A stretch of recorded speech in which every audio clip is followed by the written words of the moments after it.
Welcome to another exciting episode of Riding Through the Unknown. I'm your host, Michael, and tonight I have a really special treat for you all.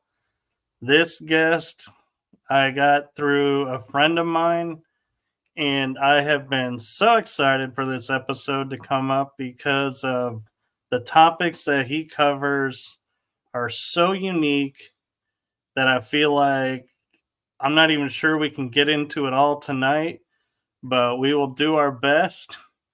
And I am not going to waste any more of the episode's time. I am going to turn it over to Chris and allow him to introduce himself. Hey, how you doing? I'm Thank doing you so good. much. Thank you so much for having me, Michael. I've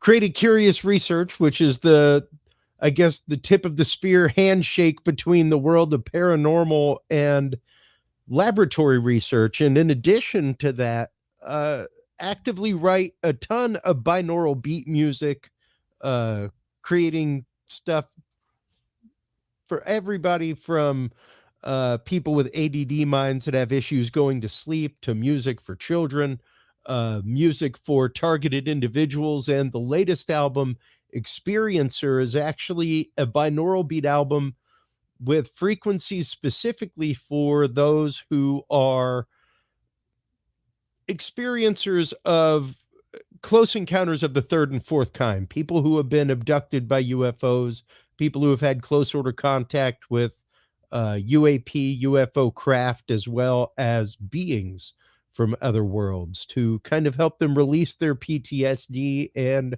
reground themselves to Earth. That's amazing. And it's amazing how you correlated music to that. Or is it not necessarily the music? Is it the frequency that's transmitted through the music? Yeah. Well, binaural beats. I mean, most people would probably be very familiar with the idea of frequency therapy, the idea of chakra meditation, singing bowls, things like that. Things that specifically produce a single frequency that your brain or body can tap into and resonate with. Once again, singing bowls are a prime example of that. A lot of people use those for chakra meditation because they're tuned to specific notes. And each note each chakra is assigned a note, assigned a color along with that. So a hertz is basically a repetition of a frequency, or repetition per second. So a cycle per second. So 60 hertz for instance, is like 60 cycles or 60 pulses per second. A prime idea for 60 hertz would be an incandescent light bulb. An incandescent light bulb, or even a fluorescent light bulb specifically, flashes 60 times per second, which is why people like me wear these filters on their glasses to kind of help reduce some of that and reduce migraines, things like that. Our eyes naturally see at 30 frames per second, which is why originally film moved at that rate, why originally television moved at that rate. So yeah, it's pretty interesting. We're literally surrounded by frequencies all the time. Right. And in full disclosure, we were talking backstage, and I'd say disclosure. Normally, I say transparency. So this is going to be a fun night. We're talking about what got you started into the music aspect, and do you want to share that with the audience? Sure. For years, and I still write quite a bit of, I guess, just esoteric, avant-garde music, things that are very representative pieces, not necessarily melody and harmony, but more mixture of sound and sonics, almost a soundscape. And when I first found frequency therapy and the idea of what's called entrainment, in physics. The idea that our brains lock into a frequency. The easiest way to explain this is walking down the hallway with somebody. You start on the left foot, they start on the right. Eventually, your footsteps lock pattern, and you're both stepping on left foot, both stepping on right. It may last for a while, then you fall out of step. You may even notice that happen through entrainment and entropy with like your blinker and the blinker of the car in front of you, where randomly your blinker and their blinker start blinking at the same time, then they fall out of step. Your brain does the same thing. Our brains are amazing pattern machines, Michael. This is what leads to things like pareidolia, stuff like that quite literally our brains are so focused on trying to find a pattern that it will find a pattern anywhere. Even if there isn't a pattern there, it will try to present a pattern to you.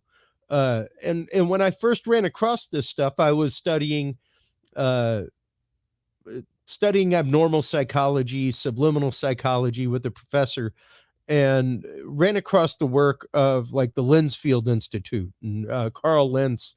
The idea that if you basically subtract your sensory, your hearing, and give your eyes just a soft blue field of light to look at, you will eventually start hallucinating and seeing things. It's pretty remarkable. Your brain searches for a pattern so much it starts seeing geometric patterns and generating them. This led me down all kinds of rabbit holes with brain research and brain waves until I actively found the work of the Monroe Institute.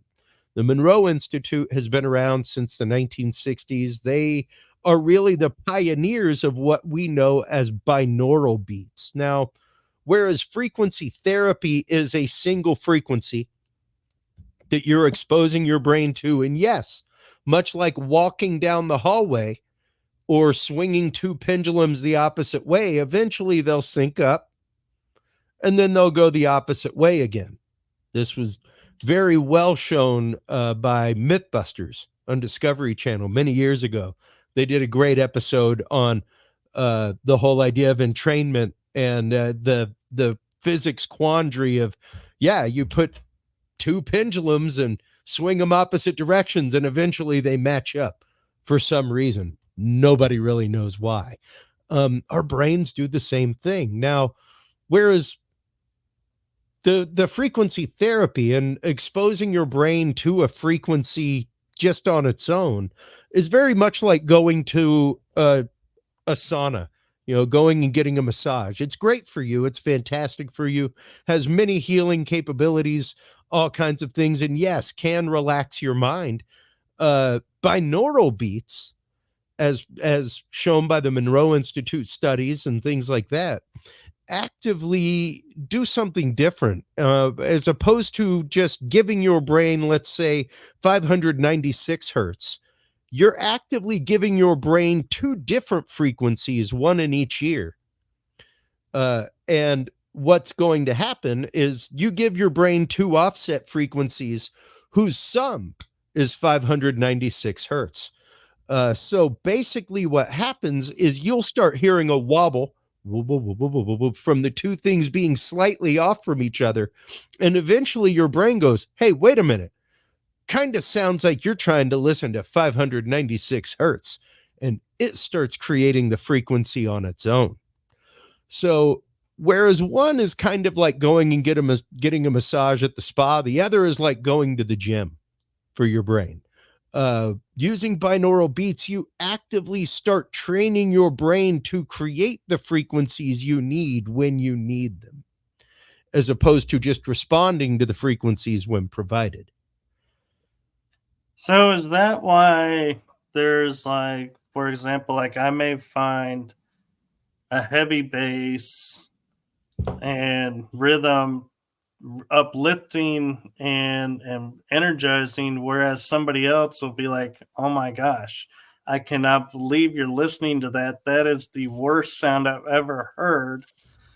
Is that because the body is changing it to the frequency it needs, and doing that process as you were explaining, or is that a different? That would be a little bit different. That's much more melody and harmony, things like that, as to whether something is pleasing or displeasing. Now, granted, that being said, there are brains that do not find binaural beats pleasing whatsoever.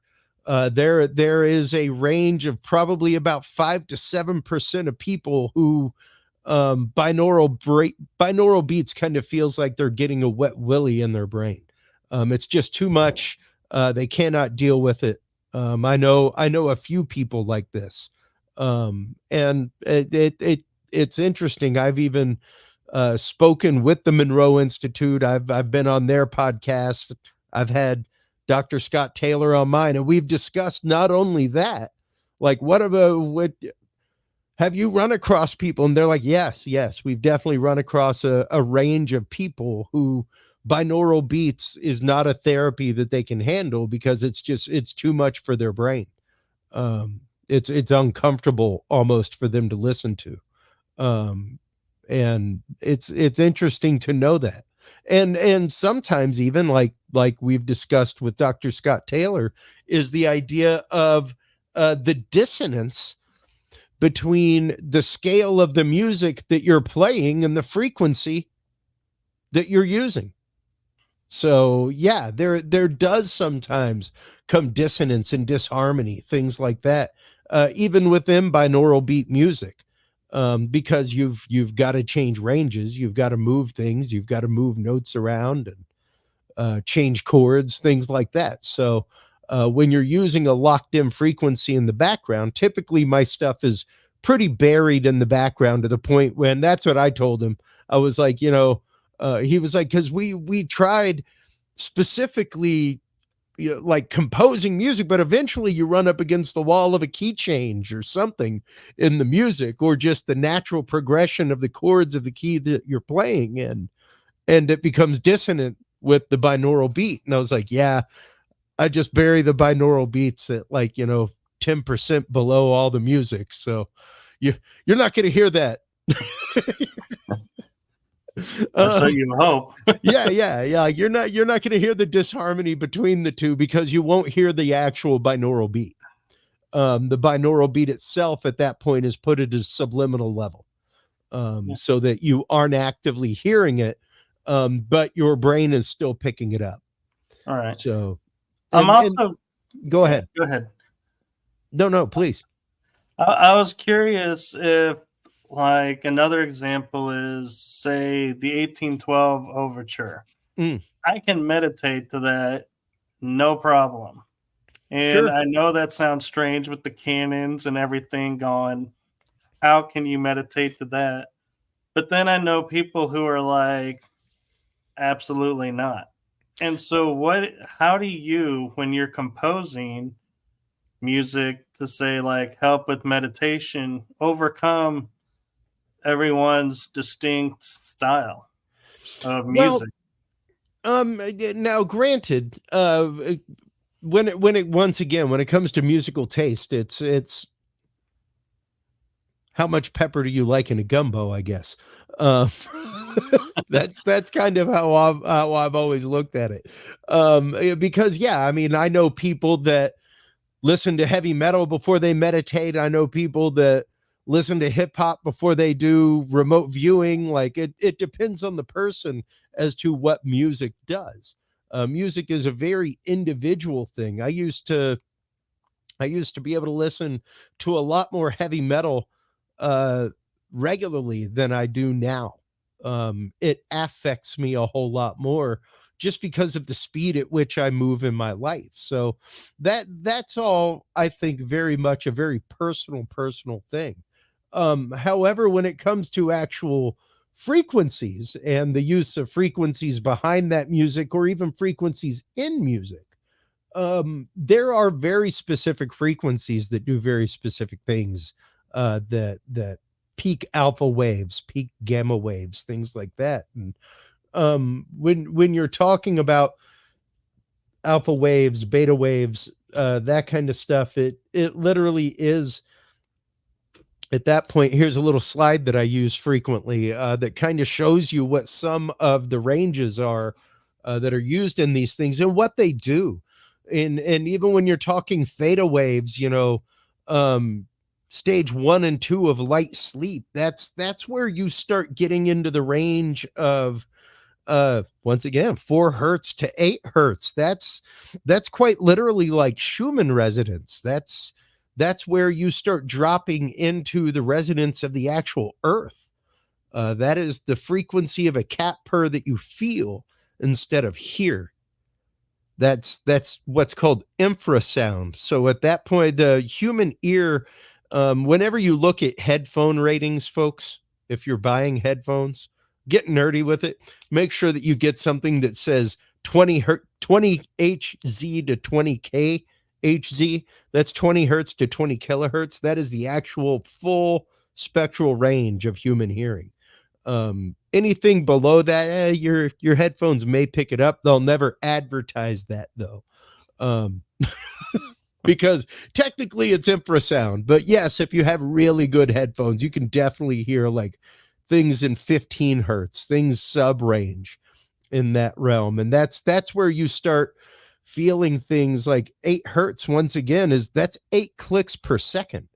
And when you start thinking about that thump of 8 times per second, that you start getting into like tribal drumming ranges, things like that.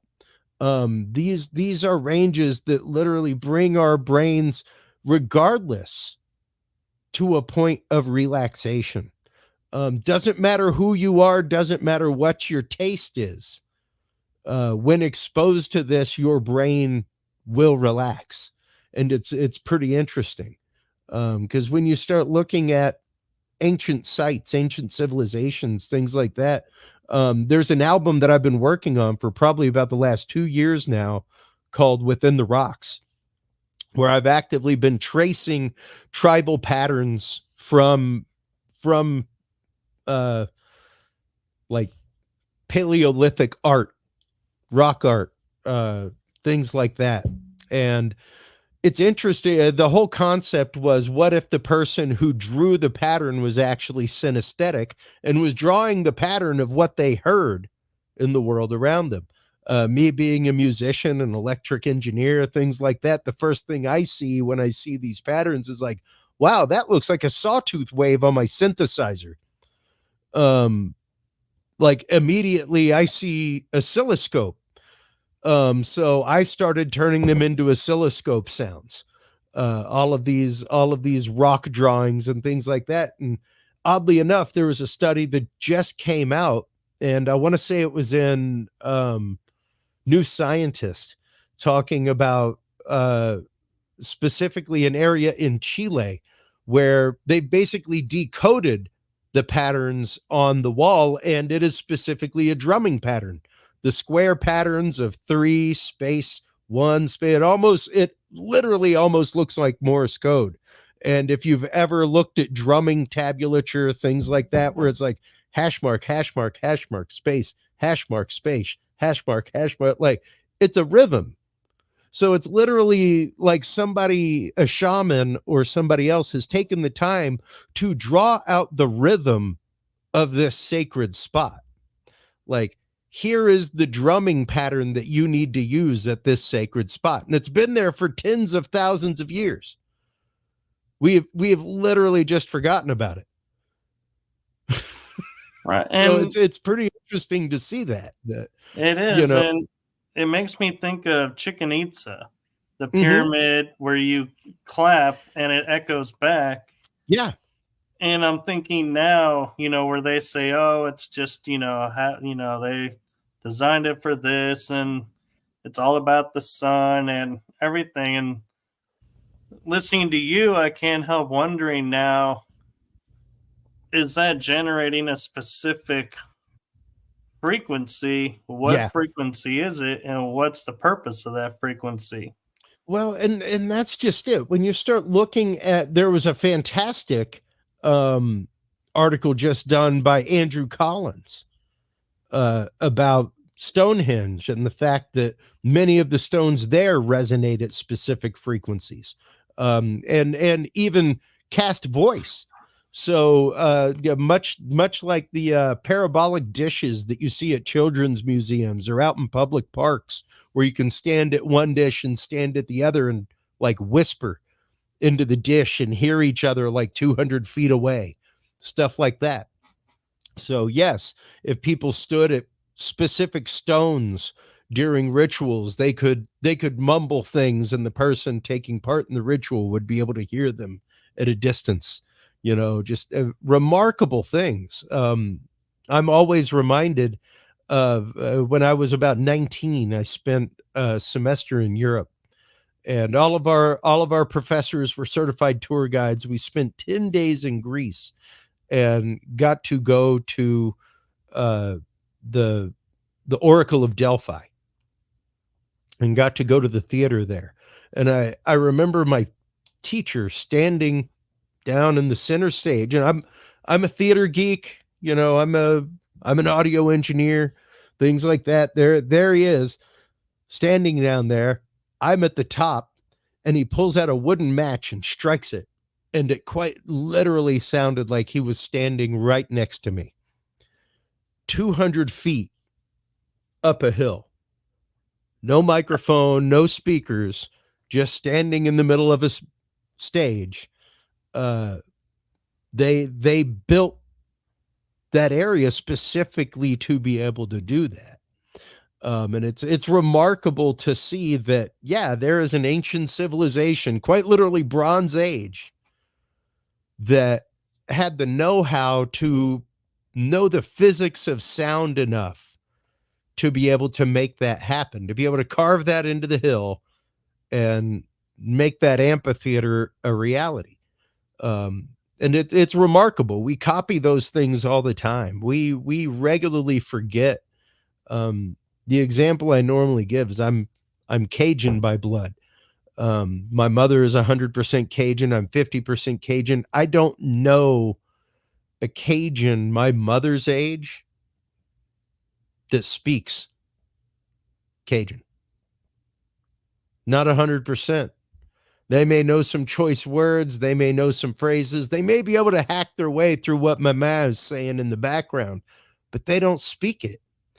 It took one generation, Michael, one generation for an entire language to disappear from America. One of the only languages indigenous to America. Less than 50 years. So we forget things very, very rapidly, you know? It's pretty interesting. And when you're talking about the idea of frequencies and the way that we are literally surrounded by them all the time, we're rediscovering a whole lot of things when it comes to that. It's pretty remarkable. I agree, and I'm kind of curious in my mind because you mentioned having music for people who are targeted Mm, and knowing that, and I don't know if everyone watching is aware of this, but it is true. I've had a lot of people validate it is there is subliminal messages in music programming people to do things because you hear it enough, it becomes, like second nature to you, so to speak. Do you do music to kind of counter that as well and to clear that out? well, most of that I would honestly say. Now, granted, I don't know of any music out there with frequencies made to do that to people, made with that kind of intent. There now, when it comes to our impressionable brain, 110%, what we listen to takes root, hands down. It absolutely does, and it takes a good mind period to be able to get through the rigmarole and hash that is out in the world right now. One of the studies that I talk about regularly on my show was from the National Institute of Health talking about actual damage to the hippocampus from negative news cycles. The hippocampus is the soft glove organ that surrounds your amygdala, that awesome little almond that is the reptilian brain of fight or flight and panic. So yeah, if you're constantly barraging your brain with negative news, negative messages, negative words that are misogynistic to women, words that are hateful to the world around you, words that breed hate or talk about hate or talk about how awful the world is, you might just find the world an awful place, Michael, pretty rapidly, as a matter of fact. The prime example would be Tay, the AI that was released onto Twitter about 5 years ago by Microsoft. Tay had the intelligence of a 9-year-old girl when she went live, and about 12 hours later, Microsoft shut her down. She had the intelligence of a teenager and was spouting nothing but racist, horrible things all over the place because that's what she was being fed. So it's a prime example of how even AI goes awry when it's fed garbage. Literally it is garbage in, garbage out when it comes to your brain. Our brains are made to filter things. They're made to filter facts, things like that, and they are barraged with so much so regularly now that it's almost like you've taken a sieve that's used to going under the sink and you've put it under a rushing gutter during a storm, and it literally cannot process the water fast enough. That's where our brains are. So I don't know that necessarily anybody is making music specifically with frequencies to control people. However, there are horrible messages in our music regularly. So be careful what your children listen to. Be careful what you listen to. Be careful with even with the words that come out of your mouth. There's a reason why neuro-linguistic programming has taken off in the last few years, and it's quite literally because our brains are programmed in exactly like a computer is. No different.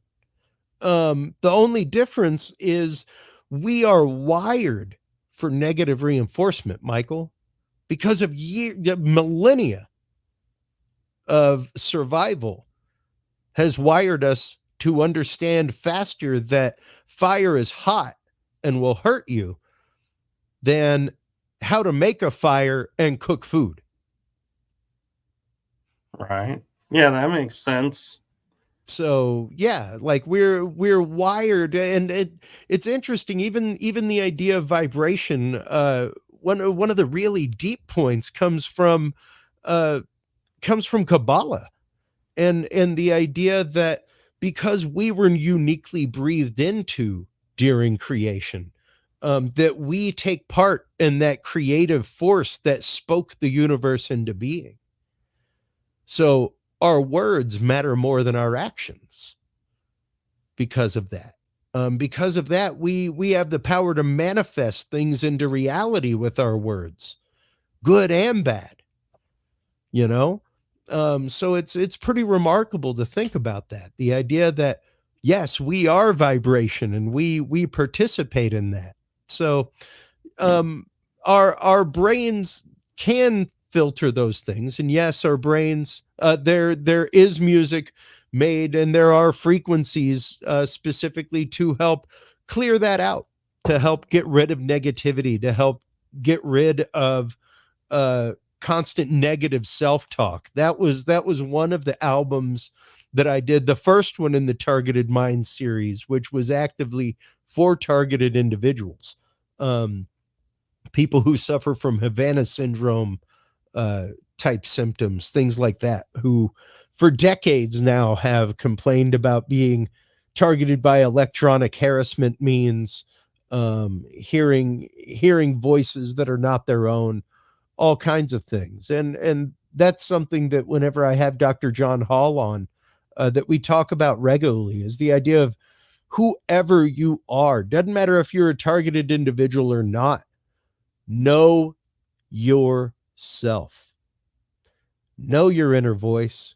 Know who you are. Know what you're about. If those things happen, you will know. You'll know because like it will be telling you things that are not you. Those voices will be telling you things that intrinsically you don't want to do.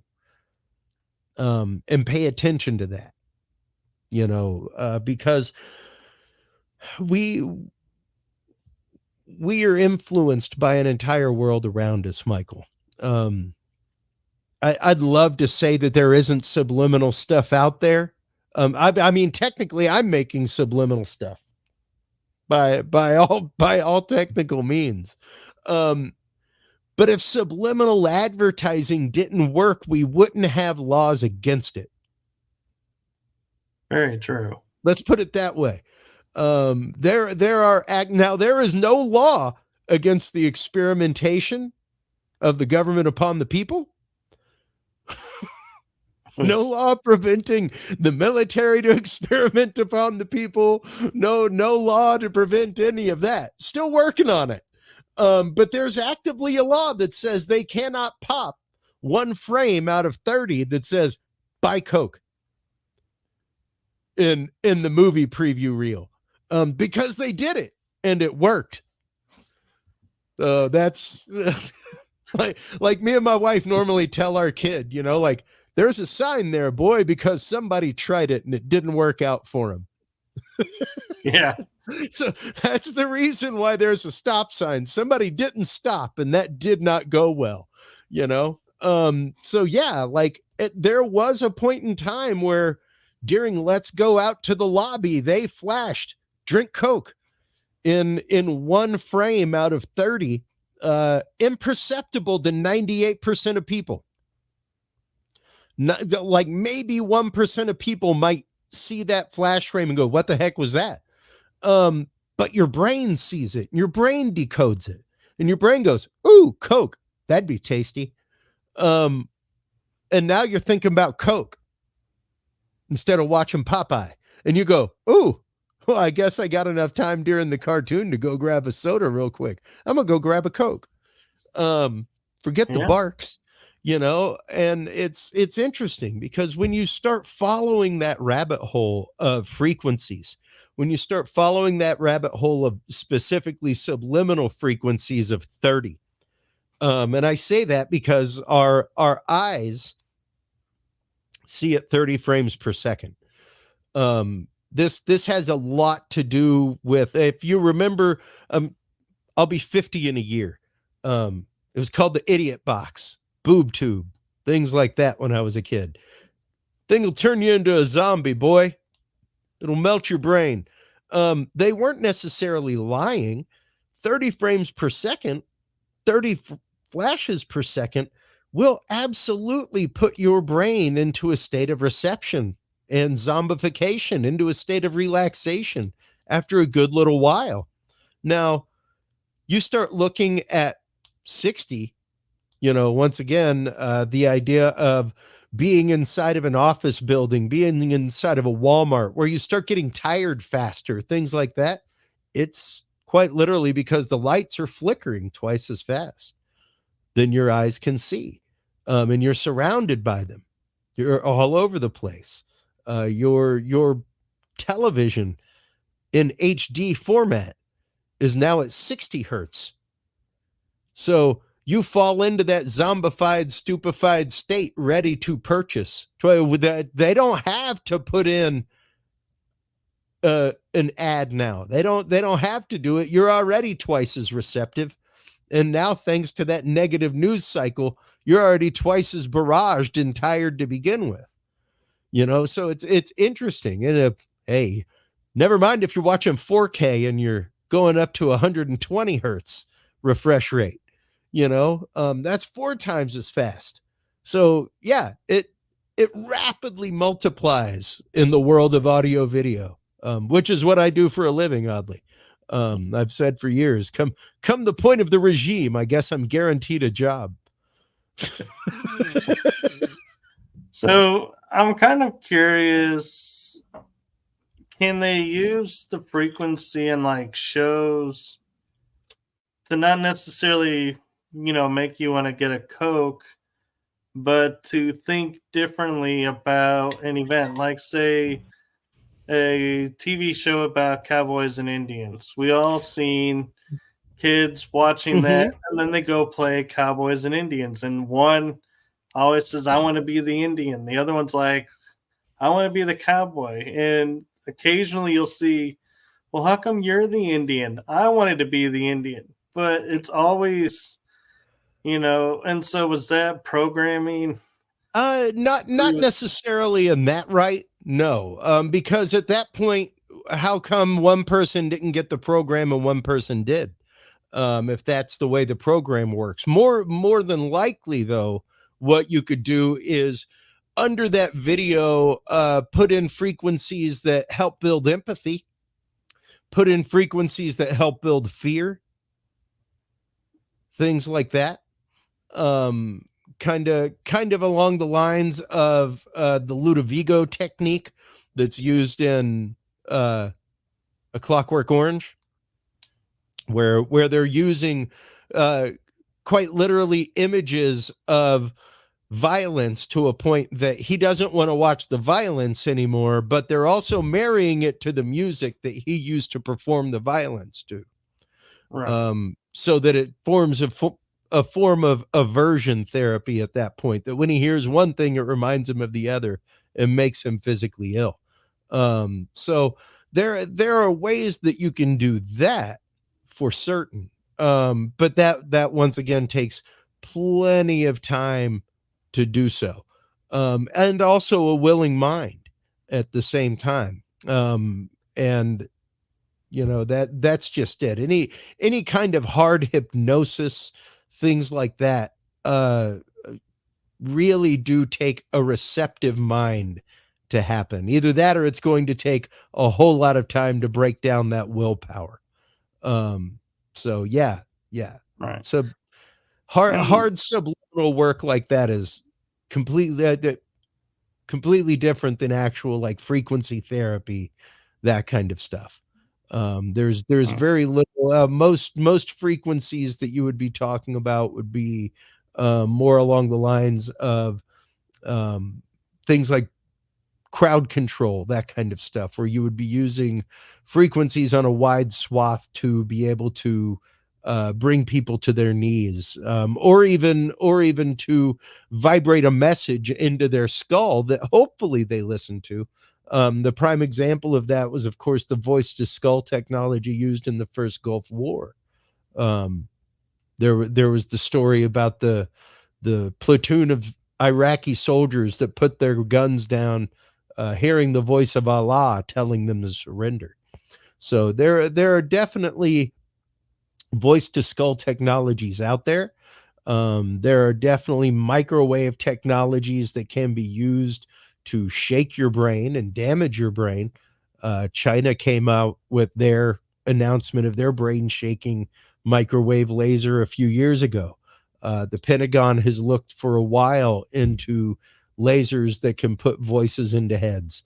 They've used something akin to that, almost like a talking hologram, but much more like a talking swath of light on the deck of aircraft carriers, things like that, to kind of project sound, um, where it's basically resonating your skull instead of having an active speaker that can go bad, that can rust and salt air, that can't be heard over the sound of jets, things like that. So yeah, it's interesting. Our brain is quite literally a transducer living inside of a resonant chamber known as a skull. So if you can target the frequencies properly, you can literally use that entire biological system without ever actively using the ears.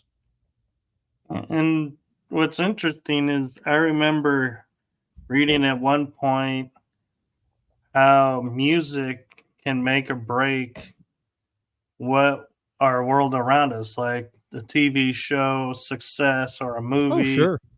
And I was thinking about that, and as you were talking, going, I wonder when the composers are writing the music and doing everything, do they think about that, or is that something somebody adds in to go, yes, by having this recognition, people are going to go back, watch this again.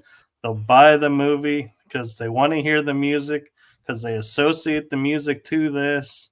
Oh, that's just as a composer, I can tell you right now, that's always taken into consideration with the project. The idea, especially whenever you're talking about multimedia project, like putting music to film, music to a video game, things like that, it's always into consideration how it moves with the action going on, and how it moves people laterally to that as well. The idea of hearing a piece and actively seeing the movie in your head, things like that.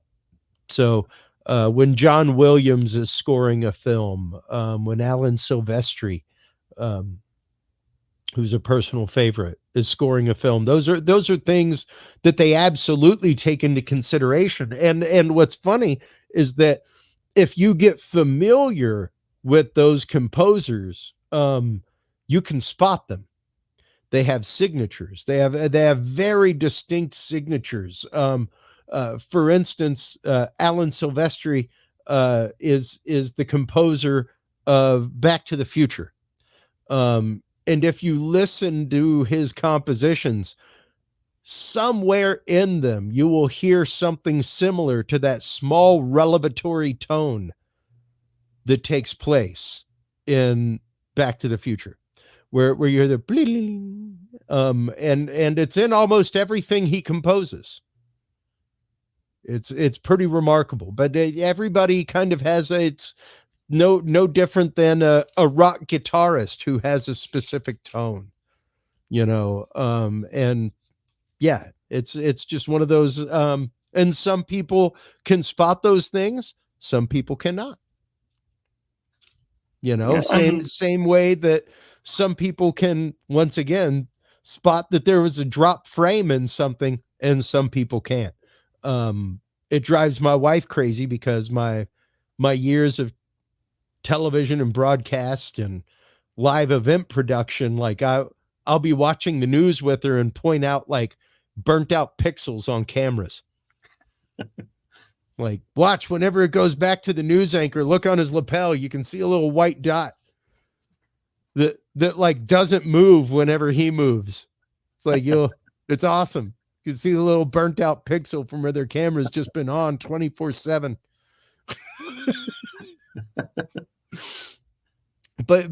Unless you're trained to see that, you may not. right. That just comes from years of vapidly staring at screens and looking for those things because your job depends on it. Uh, One so one question that's popping into my mind, and I don't know if this is anything you've looked into or maybe familiar with, but I've started to see like there's video games which have music and sound and other things that the government kind of made so that they could find out who'd be really good at this versus not good at this. And so are we using the frequencies of sound to generate future soldiers, so to speak? well, Or not necessarily sound or anything like that, but they are definitely, and granted, Niantic Soft is a big one out there.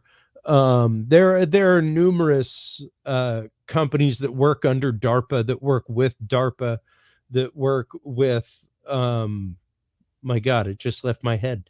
The financial arm of the CIA.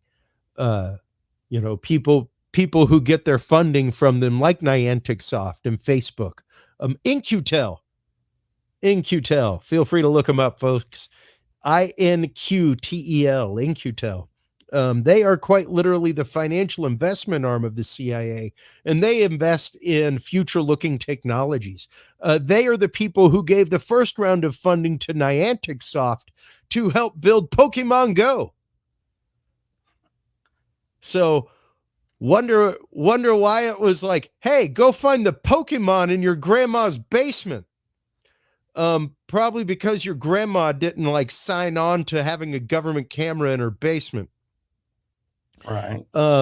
So yeah. Whenever you click accept onto all of those things, it's interesting. It turns on your microphone, turns on your camera, turns those things on, and feeds all of that stuff into machines. It's pretty fascinating. So is the government doing it? By proxy. By proxy. Now, here's the thing. The government fully sees the fact that, and I live right here in Austin, Texas, where at South by Southwest this last year, it became a big thing that people were quitting South by because they found out, and I mean bands from the UK, they were like, we are not traveling in from Scotland to come play because we found out that the U.S. Army is sponsoring our stage.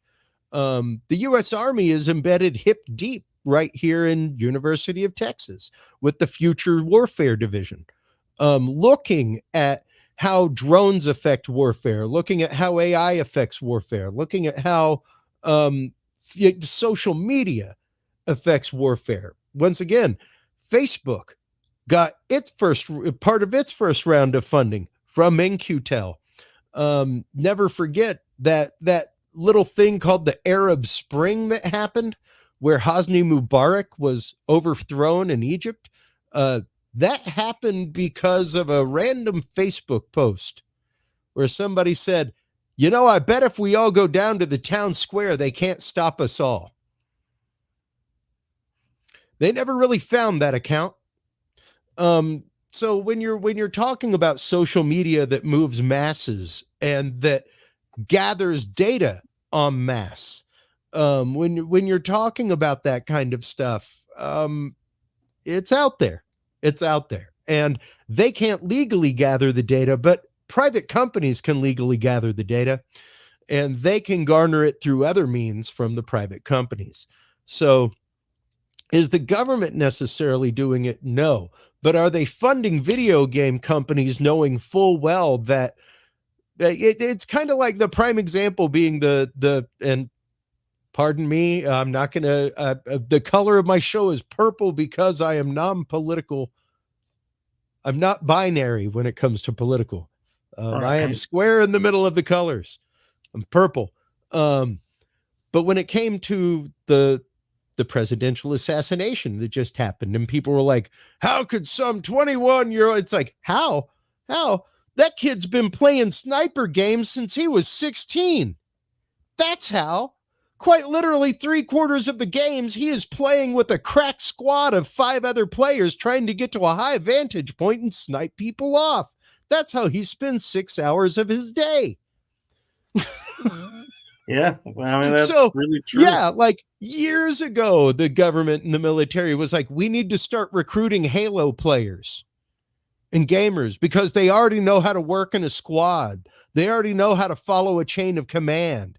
They already know how to go out and scuttle for parts after a scrimmage, or after a skirmish. These are things that you typically have to train somebody to do, and that it takes millions of dollars and many, many man hours to do. And they're already trained by the time they get out of high school because they've been playing the video games. And the other interesting thing, especially with Halo, is because I played a couple of them, is your weapon runs out of ammo. You instantly pick up the enemy's weapon and know how to use it and operate it. Yeah. So, but that's just it. It's like people are like, oh my God, how could I know where? It's like, no, I'm pretty sure that could be really possible. Like he's been pretty hard training for that for a hot ticket minute without that being the actual like course of action in his life, So, frequency once again is just the iteration in which something happens. So even frequency like that, even the normalization of running around with a gun, you know.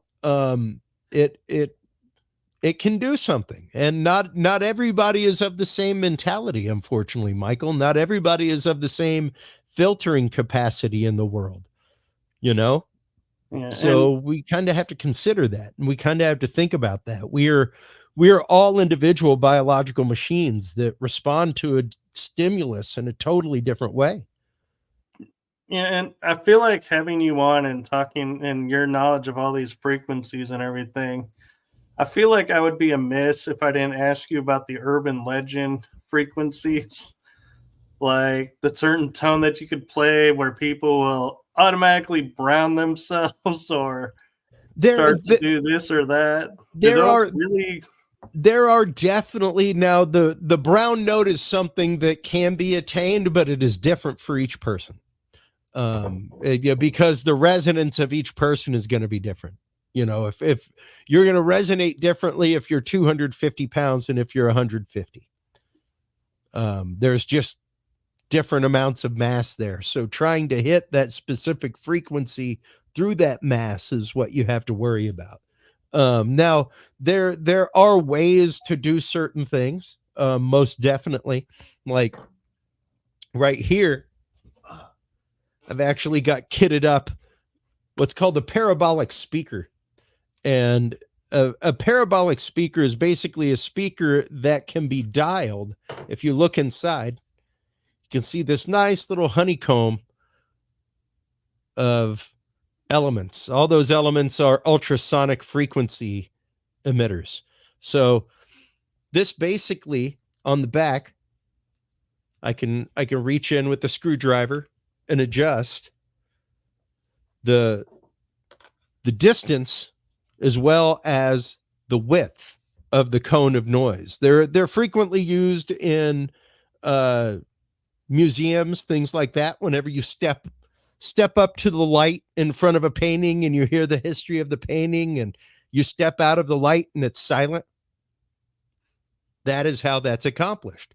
It's quite literally a dialable, like you can set the cone to the distance and the depth that you want. So I got that literally for about $120 off an eBay purchase, assembled the kit myself at my soldering bench, so that I could tell my neighbors across the street in Spanish to turn their music down without having to go across the street. That's brilliant. So whenever they were on their patio, they heard "Desenvolume la música, por favor." Whenever they stepped off their patio, the announcement stopped. But that's quite literally like voice to skull technology, almost like that. Right. That's almost like voice of God. Like I could literally harass my neighbors to to all get out. I could focus that at their bedroom window. I could do all kinds of things. That is not a hard kit to build. I'm just picturing you going in wherever they're walking, going, "I can see you." Oh no, it Just was a watch them get recording. paranoid. It was a recording. Let's just say it happened enough that there was a tiny mount on the back side of my fence where I could just go and pop it on there and turn it on. Because I had just had enough over the years of going over there 2-3 times a week. And no, seriously, like I am doing voiceover for people. I can hear your music like it's in the room next door. Yeah.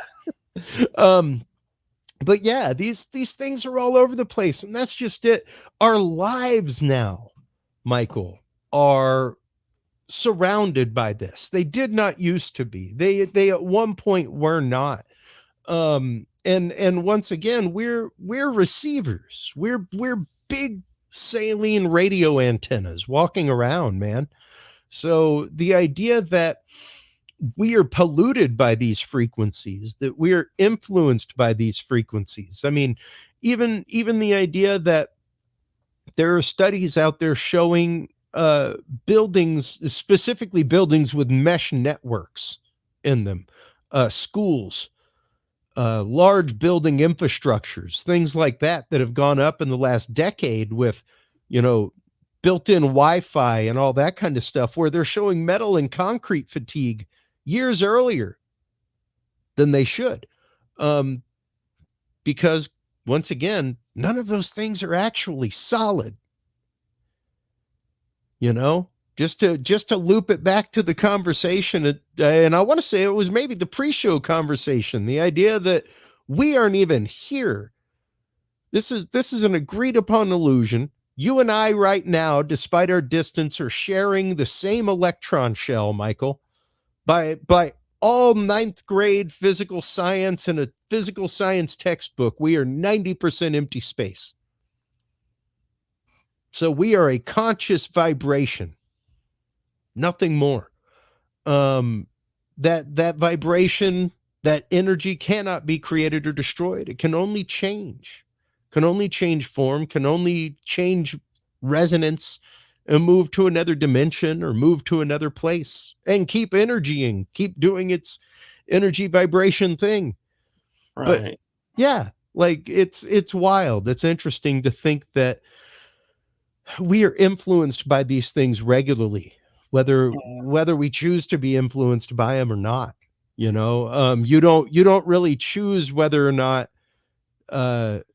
you've got a concrete facility down the road that's causing a 9 hertz disturbance in the world around you that you can't hear, but you definitely feel something weird, you know, because it's down there like 10 hertz below what you can hear. So you can feel it, but you can't hear it. So we're getting close to the hour, and I still have a couple questions. Do you have time to go a little bit longer, or do you need to go? I can go a few minutes longer. Okay. Let's get your What? couple of questions answered. So my first one is when we think about like the pyramids and the theory that they may have been moving the stones using sound frequency, and now we're picking up sound from those.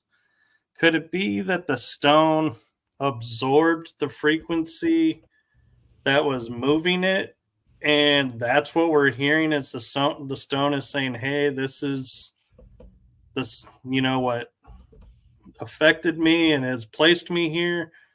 So I'm playing it back for you," and it's just letting it out, or is that a totally different frequency in the stones? Because I Mm. hear like pottery has the ability from ancient age to play sound back, and we never knew that. Well, it depends on the pottery. I mean, all pottery can, I guess, technically play sound back. Depends on what how fine the grooves in the pottery are as you're smoothing things out. You know, but yeah, the pottery's a little bit different than stone, because you're of course forming that. But stone is natural, and of course it might be the fact that if they were using a frequency based technology, that the stone is fixed to that frequency. However, at that point we would be able to pick up or detect that frequency, and at least so far as we can tell, the resonant frequency of the granite itself is just the same as the granite around in the area, where the granite was cut from. However, if you're talking piezoelectric forces being used, if you're talking the idea of frequency being used to harness something inside the pyramid, quite possibly, because at that point you're talking quartz. Quartz is a huge component of granite, as is carbon. So you've got not only a piezoelectric source, but you've also got a resistor in there. We know for a fact that Egyptians definitely knew about electroplating, which you can do through chemical means, but you also need a small voltage of electricity to make that happen, something at least as strong as the Baghdad battery or a few of those put together. Normally requires at least a good 4 or 5 volts. Nothing crazy, not a whole lot, about the equivalent of 2 AA's, something like that. but you have to have some kind of electricity to electroplate, and we know that there are many electroplated items from ancient Egypt. Was now, this is something I will stand by all day long, and feel free to come at me, any Egyptologists in the audience. Chris at curiousresearch.org or Chris at curiousrealm.com. Feel free to come at me and tell me that thing's a tomb. By any teaching of Egyptology, tell me it's a tomb. Because if it is, they apparently wanted that dude to suffer the same fate as Imhotep in The Mummy. Like, Right. there are no carvings, there are no paintings, there are no inscriptions from the Egyptian Book of the Dead anywhere in that complex, anywhere in that building. There is not in the lower part, which was supposed to be a burial chamber, not in the middle part, which became the secondary burial chamber after they continued it up, not in the pharaoh's chamber, not in the king's chamber. Nowhere in any of those are there inscriptions from the Book of the Dead to have your heart weighed by Set, which is kind of important if you're going into the afterlife. So definitely not a tomb by all actual teaching of Egyptology. Not a tomb. Well, don't care what any of them say. Yeah, you can't say you need these things to get into the afterlife and then say they spent all this time building this tomb for this dude and left him not a single inscription. I agree. And the other thing that's interesting is when I was in Egypt and we were going in the pyramids, you had to take every stone on you out of your pockets and leave them outside. They would not let you take any stones inside the pyramid. I could see that. I could see that, to make sure you aren't taking any stone out of the pyramid. Because then on the way out, they could be like, hey, empty your pocket. And you can be like, but I got this at Saqqara, not here. Well, even then, it'd be like, as somebody, you still need to turn that one in. As somebody who, like, if you look at all those little things right there up above me, those are all like rocks from places like Chichen Itza and things like that. I'm a little prone to just taking a rock. So yeah, I'd probably be the dude that if I was in the king's chamber would like look for the closest rock I could kick and throw it in my shoe, you know? Like, not gonna lie. Yeah, my latest rock is actively from the Aurora UFO crash site. So, you know, just things like that. But yeah, the idea, and I have even posited the idea, especially looking at the damage in the king's tomb, the idea that perhaps and specifically the two shafts going in and going into the other tomb, they're slightly offset from each other distance wise. Once again, if they point to a star, okay. But they ain't trying to get any soul anywhere, because there ain't nothing about the Book of the Dead. So you could say it's for the soul to go to the star. No, it didn't. Because there's nothing for the soul there from the Book of the Dead. So it's not for the soul to go out to the star. They have revoked that. You have to, because there's nothing for the soul to read to escape the body. Right, because if you go to the Valley of the Kings and all the temples, there's all these imagery everywhere. Yeah. Well, I mean, it's essential. Like, it's there in the tomb. That's what everything on the wall is like the spells that you need to read for the portal to be opened for you to go to the afterlife. Like, without that, it ain't happening. You ain't shooting up a star beam or anything like that without those magic spells, according to Egyptology. Now, what I posit they may be is, especially with air baffles in them, the way that they are, is kind of the equivalent of a straw, where you could control the pitch of the wind that's blowing past that point of the pyramid and actively create a binaural beat inside of that chamber. that could be used to expose the person in the coffin in the king's chamber to that binaural beat, what have you, or even to activate the piezoelectric quality of the quartz inside of the granite, because once again, you have to have pressure in order to get piezoelectricity. Basically, what happens is you hit the quartz, and the quartz actively creates electricity. So if you're constantly pulsing it with a very, very low grade pulse, like 4 hertz, 7 hertz, something like that, then sure, creating that pressure wave inside of the king's chamber in that way, you could be compressing the quartz to actively create microvoltages and create electricity. And that could be why the king's chamber sarcophagus is as cracked as it is because of the pressure wave inside of the king's chamber. So that's just one of my working hypotheses as to what the king's chamber is all about. I think it's a binaural beat chamber for actual like ceremony. Yeah.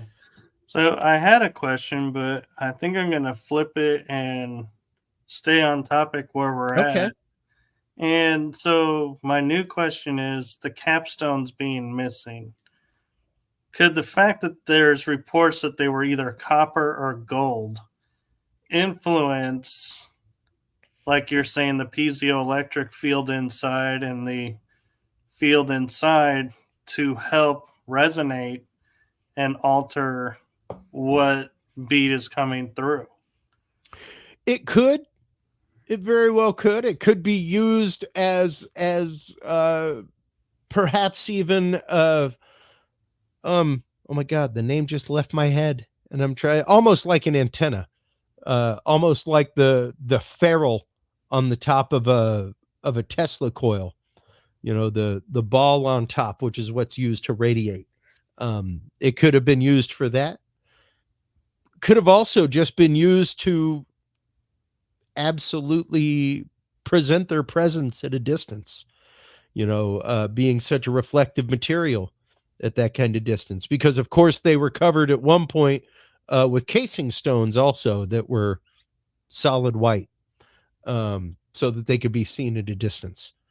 Right. But also the casing stones, don't forget, would have changed the pressure around the pyramid. And you know, one of the really interesting facts, Michael, is the fact that not every stone in the pyramid is as well fashioned as the ones that we see. It's pretty interesting to know that yes, those chambers were built with great precision, but on the outside of those chambers are literally just piles of rock until you get to the finished sloped outside. You know, so it's not like they took the time to hand fit and hand fashion every single brick to be so good that you couldn't fit a rolling paper in between them. Not every stone in the pyramid is fit that way. So even considering that is interesting, you know, because the archaeology would have you believe everything else. All the TV shows would have you believe something else. That, you know, every single stone in that entire monument and all those monuments are fit with perfect precision. It's like, no, the inside is. Then there's a middle part that's just kind of like, let's fill in the gaps. Save some time. Now No let's one's make going to it see pretty this on part. the outside. But if you're talking about a resonant frequency and an amount of weight needed and things like that, you wouldn't absolutely, the only thing that you would need is the precision of, once again, that inner chamber that you need the resonant frequency of, and the pressure of the weight around it. You know, so you wouldn't need absolute precision. You would just need the weight. Right. And I'm curious, and this will be the last question It's about all this right. because I know your time is, as you're saying, everything being precise for frequency and everything. And we always thought for the longest time the pyramid's four-sided. Now we find out it's eight-sided because there's a line down the middle. Some photographer finally showed a photo to everyone and said, wait a minute, Yeah. This can't be Yeah. four-sided because this No, shadow shouldn't be here. yeah. Yeah. We So does finally that got one affect? directly over the top and saw the fact that it's actually divoted to the inside on each side. Yeah. Each facet of the pyramid is slightly turned inward on itself to make an 8-pointed star almost. Which, yeah, if you start looking at sacred geometries, things like that, you definitely start looking much more into the 8-pointed realm, things like that. So Metatron, that kind of stuff, lies in the world of 8 points. Right. So So, but my question was going to be is everyone who was saying, here's the frequency of the pyramid based on the four-sidedness, does that now alter because it's eight-sided, or does the frequency of the pyramids always been, it doesn't matter how many sides? well, it depends on how you're calculating the frequency. Like right now, one of the albums I'm in the midst of is Sacred Spaces, which is actively the resonant frequency, tracks based on the resonant frequency of sacred spaces around the world.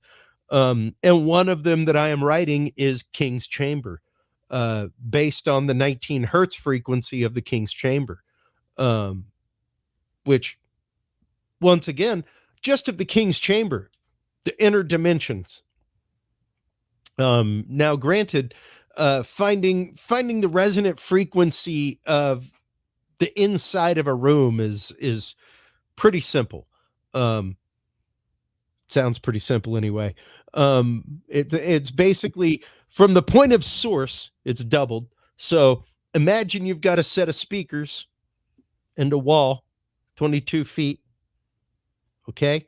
So you're going to double that because you're trying to find the resonant frequency. That's normally where like feedback starts in a sound system. So this is how myself as an audio engineer would walk into a room, clap, listen to how long it takes for that clap to come back. And then I could go, okay, so from the point of the center of the stage, which is where my singer is, to the back wall, it's 22 feet. So let's double that because that's going to be what happens whenever the sound comes back to the singer. So that's 44 feet. You take that and you multiply it by the speed of sound. That gives you your first resonant frequency in the room. From there, you move up in octaves of 8.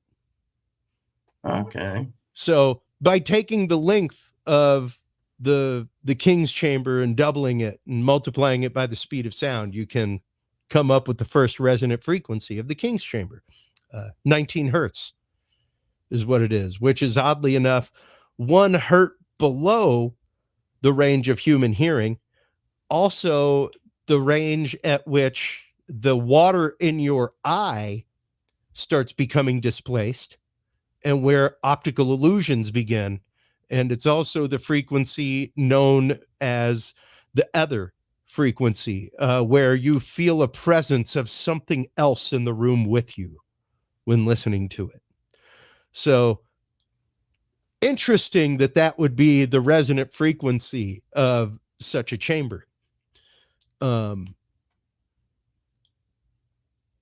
Those just happen to be the effects of 19 hertz.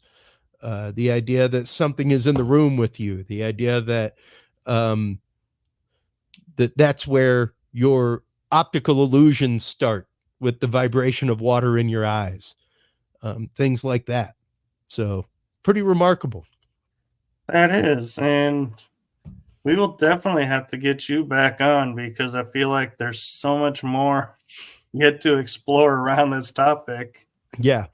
It is a thick and meaty one, that is for sure. There's tons of data in there, and it's one that much like I say about AI, you can take it as a positive message, you can take it as a bad one. AI will be as smart as the average person reading the internet.